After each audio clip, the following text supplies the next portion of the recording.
This is David Frederick, and I'm front row.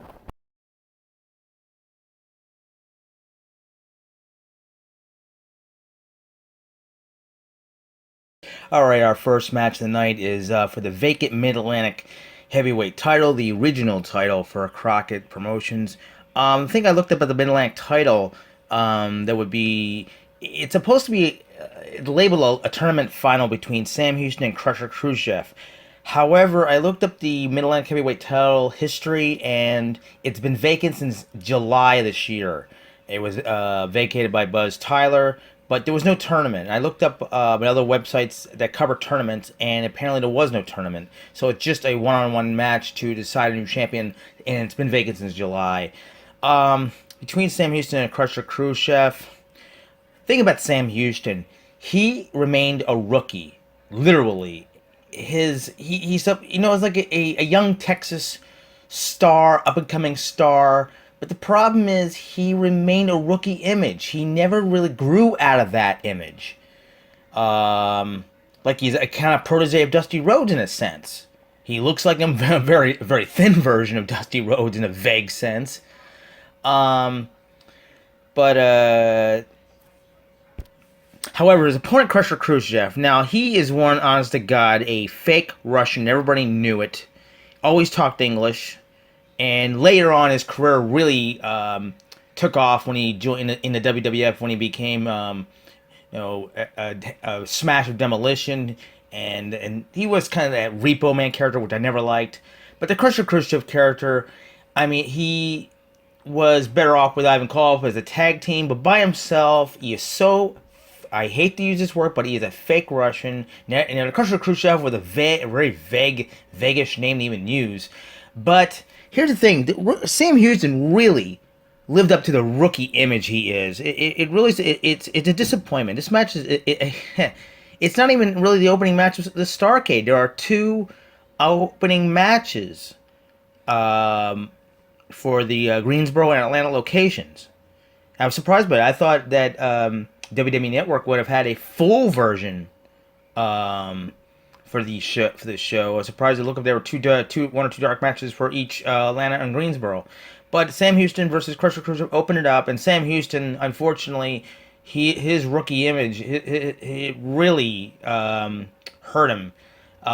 He did a bulldog on Khrushchev, and when he went to cover Khrushchev, I think Crusher Khrushchev had his leg on a rope. Sam Houston thought he had a. It wasn't much of a. You can't. The camera was really off angle. You couldn't really see. With Sonny Fargo when he was making the counting the pin. Camera really couldn't. You couldn't see the pin. Him counting the pin. But Sam Houston quickly gets up, he puts his arms up, and thinks he's won the match. And you could hardly see if there was the referee counting, making the count. Then Crusher Khrushchev came from behind. He nailed Sam Houston with that Russian sickle. So Crusher Khrushchev does deserve to win this match and is the new Mid-Atlantic champion. All right, the next match of the night was from the Atlanta Omni. Raging Bull Manny Fernandez against Abdullah the Butcher with Paul Jones. A Mexican death match. Basically, this was a bunkhouse match with a pole. And the pole had a Mexican sombrero. That was not needed. This should have been just a basic bunkhouse match where they beat the hell out of each other, bloodied all the hell. It was fun to watch. A basically bloody bunkhouse beat the hell out of each other. Great. It was really good. Really good fun match to watch. It was interesting seeing the two of them really do their kind of martial art hand drives. And the one more interesting moment was Reginald Manny Fernandez. He did a suplex on Abdullah the Butcher. Abdullah the Butcher is kind of a short guy, very overweight, 400 pounds. And it's not like he's a huge guy, maybe Andre the Giant size, but a big man. And for Manny Fernandez, he did a snap suplex, kind of. So it was still an amazing moment for Manny Fernandez to get him over. I've always been a big fan of Manny Fernandez. Big fan. But it's basically a bunkhouse match, and it didn't really need a sombrero. But bloody fun, beat the hell out of each other bunkhouse match. And eventually, Ranger Bull Manny Fernandez, he did climb climb the pole and get the sombrero to win the match. All right, our next match of the night, bull rope match in the Greensboro Coliseum, and changing back to Greensboro. Black Bart versus Ron Bass. Now, when we did the pet peeve episode and we made complaints about, I made big complaints about tag teams breaking up. Thing is, okay, Black Bart and Ron Bass were known as the Long Riders. They were actually Mid Atlantic Tag Team Champions in 1985, and they broke up. It wasn't a breakup between the about the two guys. It was about their manager J.J. Dillon. He had other wrestlers, including Buddy Landale. He was focusing on more of his other stable wrestlers, and Ron Bass didn't like that. So it was Ron Bass ended up becoming the face, the fan favorite, and the fans were definitely cheering for him. So this became a kind of a rivalry match for former team members. And the one stipulation was bull rope match. If Ron Bass defeats Black Bart, Ron Bass would get 5 minutes with former manager J.J. Dillon.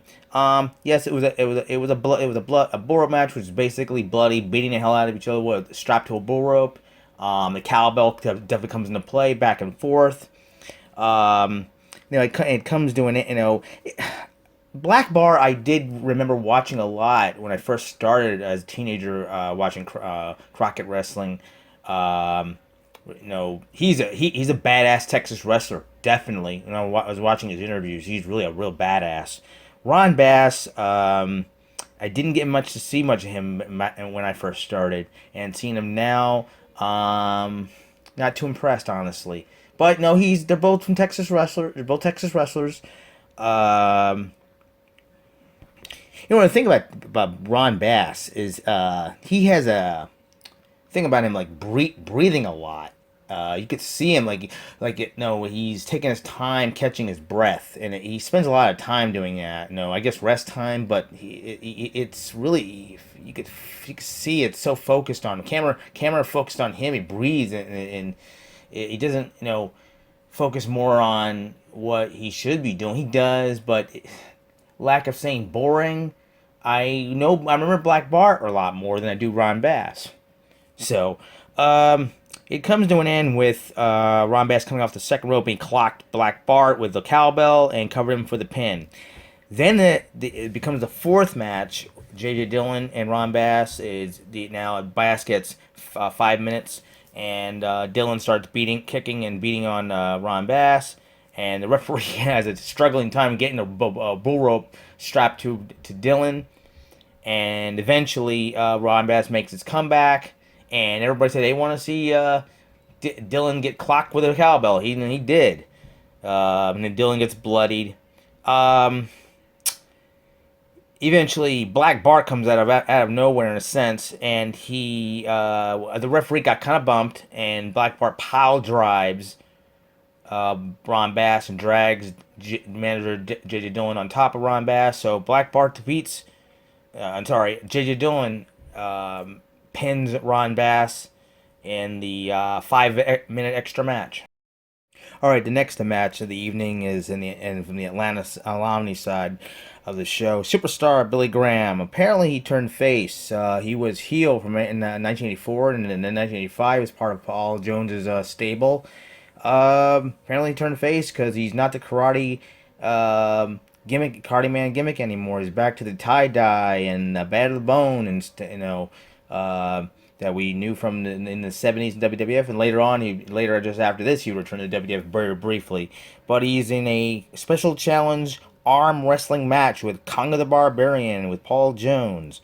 And the one thing I didn't even notice at first, but Barbarian had one, I think his his left hand in a kind of cast, kind of, and Paul Jones complained about that for his arm wrestling match, but or his right arm, I'm not sure which one it was, and they said typically you're in an arm wrestling match, your right hand. Which one? It's typically one of the hands is typically for arm wrestling, and Billy Graham says, "I don't care.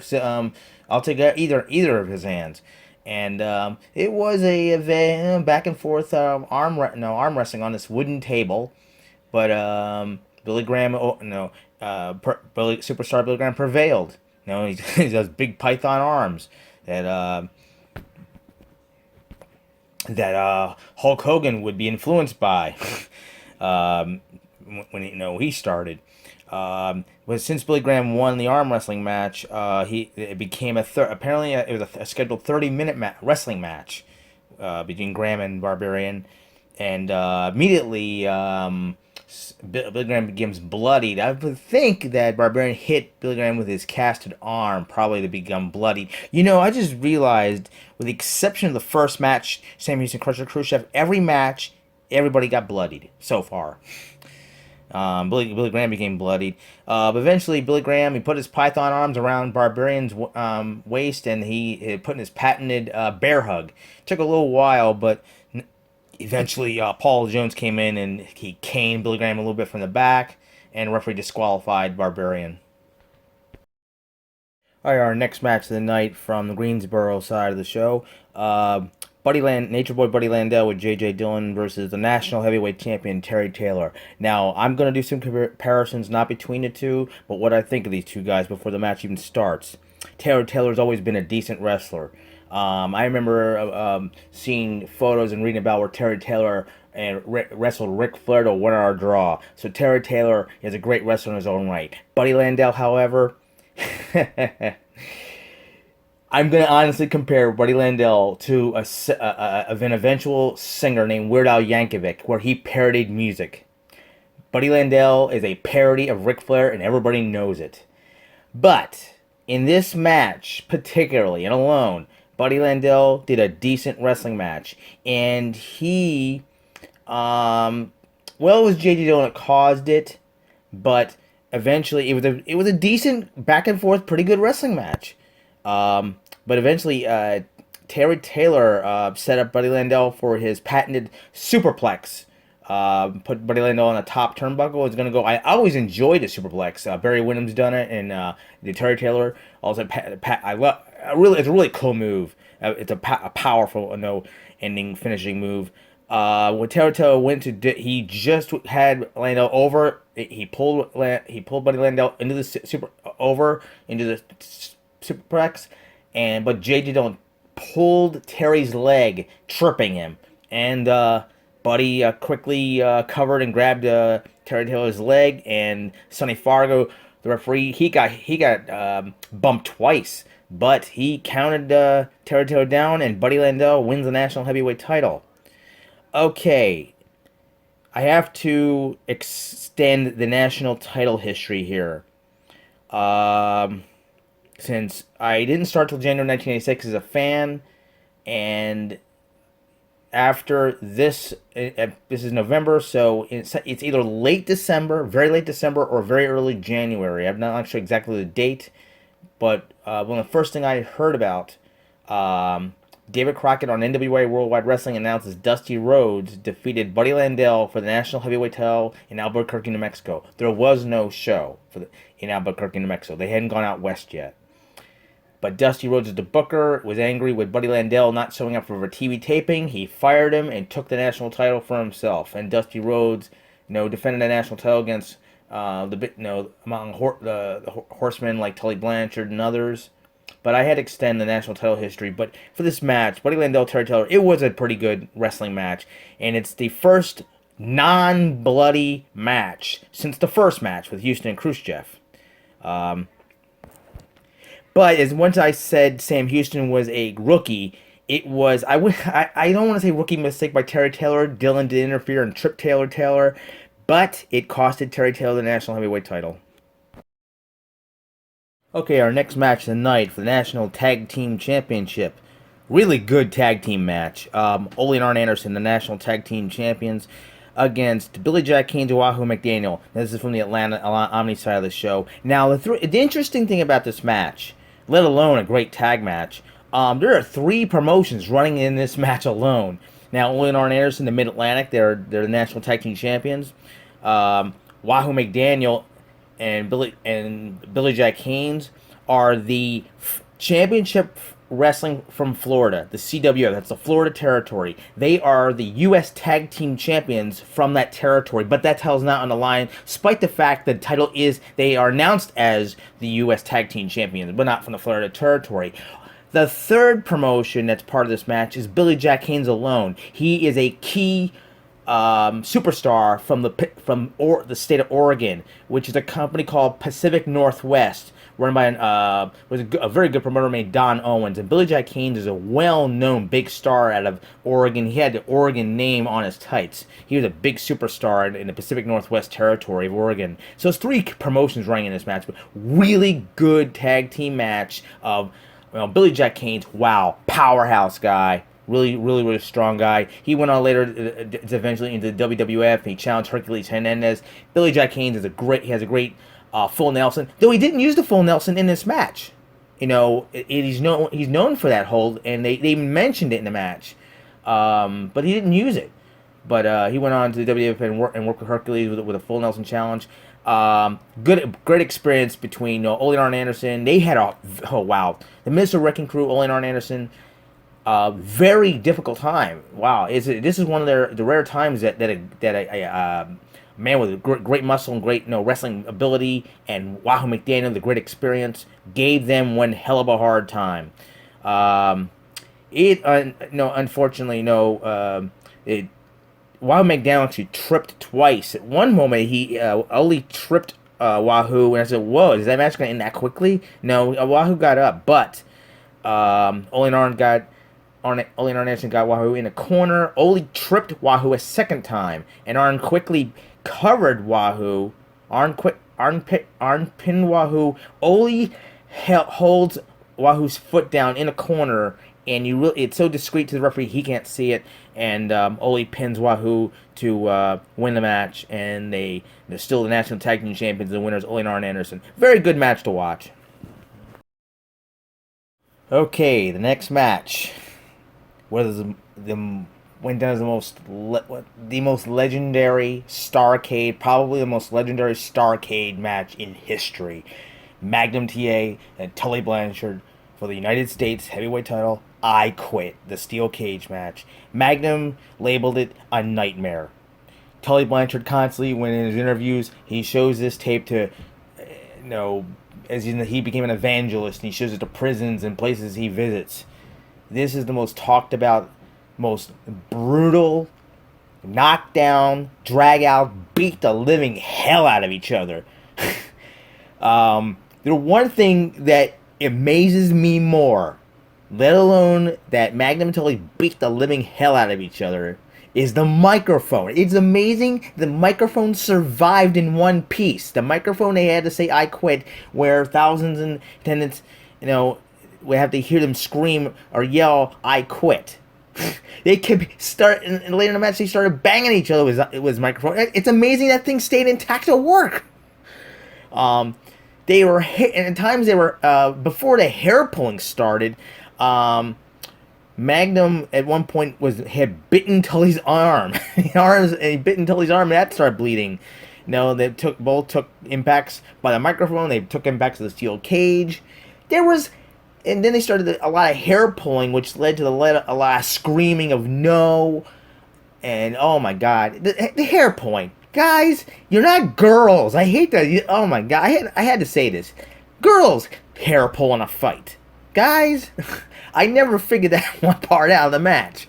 They neither went for a figure four leg lock or a wrestling submission hold. But this was, both have labeled this match not a wrestling match. They beat the living crap, the living hell out of each other, tore each other apart. It was the most legendary match in Starrcade history, let alone a Dusty Ric Flair match.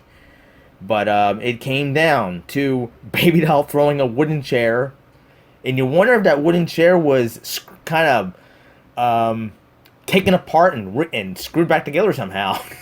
But as soon as it dropped into the ring, this wooden chair, Tully started bashing it in on the mat. It came apart pretty easy, and some wooden piece from the chair. I'm not sure. I don't think it was metal. It looked like a piece of wooden screw or something. You couldn't really get a great close up of it. But Tully tried to impact on Magnum's head, and Magnum kicked that out of Tully's hand, and then Magnum returned and stuck it right in Tully's face. Now here's the end, the kind of conflicting ending. It's supposed to be an I Quit match. Tully starts screaming, yes, yeah, yes, yes.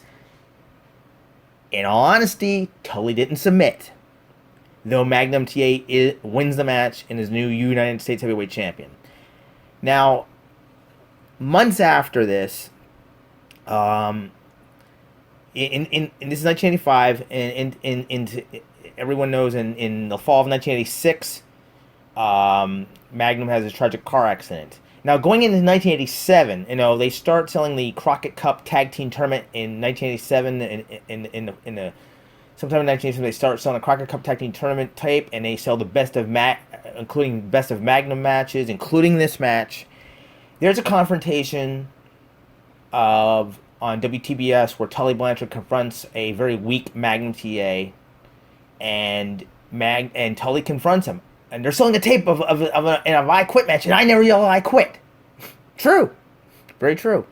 But it was called it was accepted as a submission, and Magnum did defeat Tully Blanchard in this I Quit match. It is probably the most legendary match, even compared to the Piper Valentine's dog collar match, and that's all its most brutal matches. Magnum Tully I Quit match is probably number one as the most legendary match of Starrcade history. All right, our next match, damn crazy match. It was practically the Jim Cornette and the Midnight Express practically debut. You gotta laugh at this match. Jim Cornette, it was the Midnight Express, Bobby Eaton and Dennis Condrey against Jimmy Valiant with Big Mama in his corner and Miss Atlanta Lively. And everyone knows that Ron Garvin, hands down Ron Garvin in drag. He would bring it back later in later 1987.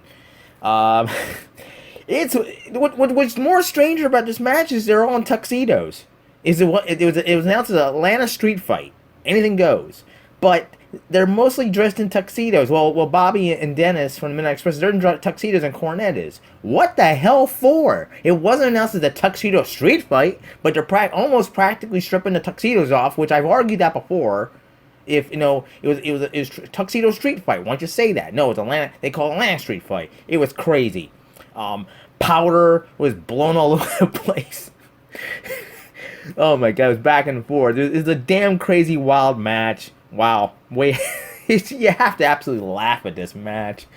But Garvin, Miss Atlanta Lively, times it looked like the Midnight Express were trying to pull his pants down and try to strip and see it was actually Ron Garvin. Said, "Oh, this person seems so fishy. He seems like a wrestler or male." But at times they beat on him. And he turned bloody. I'm really surprised is pulling the yellow pants off of Atlanta Lively, and they didn't pull the wig off and prove it was Ron Garvin. I'm surprised at that. It was wild, but eventually Ron Garvin caught Bobby Eaton with he said an uppercut. I'm not sure if it was his hands, a stone or uppercut, and and Atlanta Lively pins Bobby Eaton to win the match. Damn crazy match. And they got a hold of Jim Cornette and stripped his tuxedo off. It should have been a tuxedo street fight, let alone an Atlanta street fight. Okay, the next match of the night and the last match in the Greensboro part of the show is a steel cage, no time limit, no disqualification. For the NWA World Tag Team Championship, the Rock and Roll Express are trying to regain it from Ivan and Nikita Koloff in October 1985. The Russians regained it. The Rock and Roll Express won it for the first time in July, and it was a 45-minute match. And it really was a big deal for the Rock and Roll Express's debut with Crockett.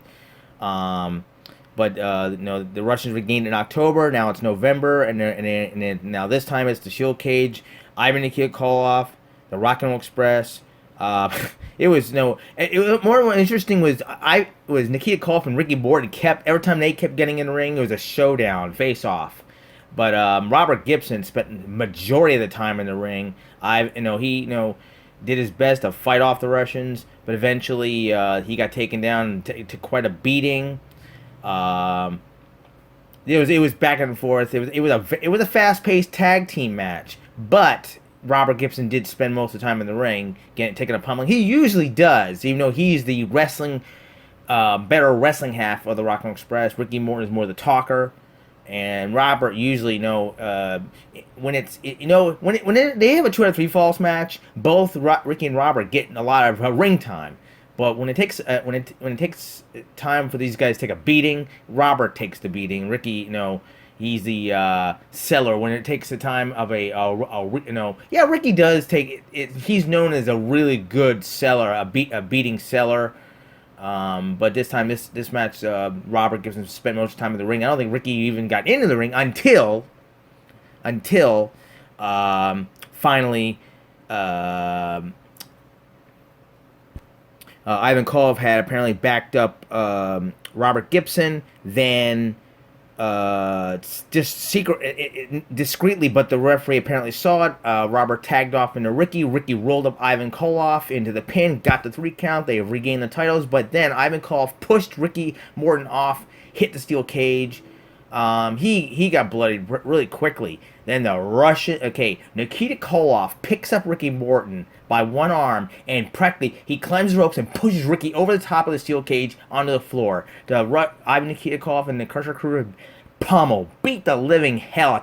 They take their Russian chain and there are 3 of them. Oh my God, clothesline after clothesline, pummel Robert Gibson. It's a triple team of the Russians on Robert Gibson, but some of the minor wrestlers, Denny Brown and others, tried to after the Russians are leaving the cage, they tried to get gain entrance and help the Rock'em Express, but the Rock'em Express prevail. They are once again the NWA World Tag Team Champions. The 12th and final match, the main event of Starrcade 85. NWA World Champion Ric Flair versus the American Dream Dusty Rhodes. And this, the VHS tape, the 2 cassette VHS tape that was released summer 1987, this match as the main event, as the most memorable of Starrcade matches. How this match came about, I first have to talk about late September 1985. Ric Flair had a steel cage match with Nikita Koloff at the Atlanta Omni. Dusty Rhodes came in and apparently needed helped Flair fight off the Russians, but Flair said, "I didn't need your help. What the hell are you doing here?" And that costed Dusty Rhodes. And Ric Flair was joined by Ole and Arn Anderson. They chain locked the steel cage and triple teamed. And Flair, I think the Andersons held Dusty's leg out. I believe it was his left leg, as Flair took his boot off, and Flair climbed the top turnbuckle and jumped on Dusty's leg, severely injuring, if not cracking, his ankle. This pretty much was the birth of the Four Horsemen. And I believe, and the film has never been found yet, and they say it's a local promo. Arn Anderson quotes, "The only time this much havoc has been wreaked by this few number of people, you need to go all the way back to the Four Horsemen of the Apocalypse." Yeah, that steel cage attack was pretty much the birth of the Four Horsemen. And Dusty Rhodes' revenge was this match. This match was so orchestrated. I don't mean a planned wrestling match. This was so orchestrated.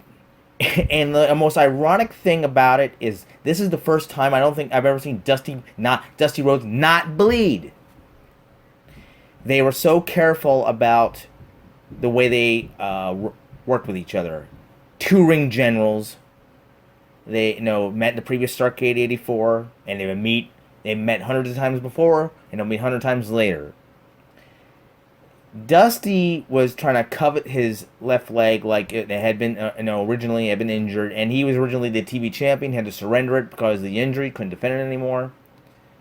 I'm curious why Dusty was wearing it. It was a strange kind of boot. It was a straight white covering. I don't know why he wasn't wearing his his red and white Texas type boot. But Flair would kick his foot, the ankle one or two twice, and Dusty would, man, he would act like it's completely broken. He would just and then Dusty kicked the turnbuckle Flair got out of the way and kicked the turnbuckle. But Dusty would be running around and do whatnot and feel nothing, and that's what was really strange about how he would sell this ankle injury.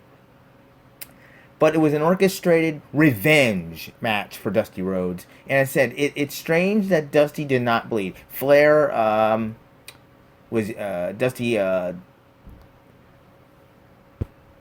rammed Flair into the ring post. He rammed Flair into the side railing. And Flair bled a little bit. I'm just surprised Dusty didn't bleed. It's a rarity. But both got the figure four, and Dusty fought out of that. And the moment Dusty applied the figure four to Flair, Tommy Young got bumped out twice. Then came in the Andersons. Dusty got let go figure four. He fought the Andersons off. Another referee came in, and Dusty small packaged Flair. 1, 2, 3. The Atlanta Omni burst. Dusty Rhodes was a new World Heavyweight Champion, and a bunch of wrestlers came in, lifted Dusty up. He had won the title. Unfortunately, apparently the next TV taping, referee Tommy Young announces that he had seen at least Arn Anderson, enter the ring, and he had ended the match. He called for a disqualification, and that allows Ric Flair to retain the world title. But this match was pretty much the birth of the Four Horsemen. And I said this was such an orchestrated match between the two. They were so careful how they worked with each other. It wasn't a knockdown drag out. It was, Dusty... Flair was kicking Dusty's ankle, and he was selling the injury again. And Dusty began working on Flair's ankle a while. Again, it wasn't a knockdown drag out. This was supposed to be their standout match of their career. It was a carefully planned match, but despite Dusty Rhodes pinning Ric Flair, Ric Flair would still remain the world champion. There is one other note I have to add about this match. And it was the most annoying thing. And I wish somebody would have told this fan to shut the hell up. I want to say the F word. This, from the beginning, as before they even started this match, there's a fan in the background yelling, Dusty Rhodes, woo, Dusty Rhodes, woo. Fans, I mean, if the entire arena was doing it, but whoever that was, you ruined this match. That's the only thing to not look forward to this match, is this fan ruined this match. But, you have to enjoy Ric Flair and Dusty Rhodes whenever they work. And,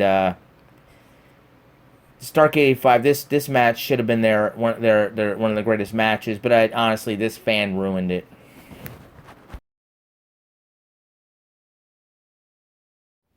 If you like this video, please subscribe, comment, like or dislike, and thank you for watching.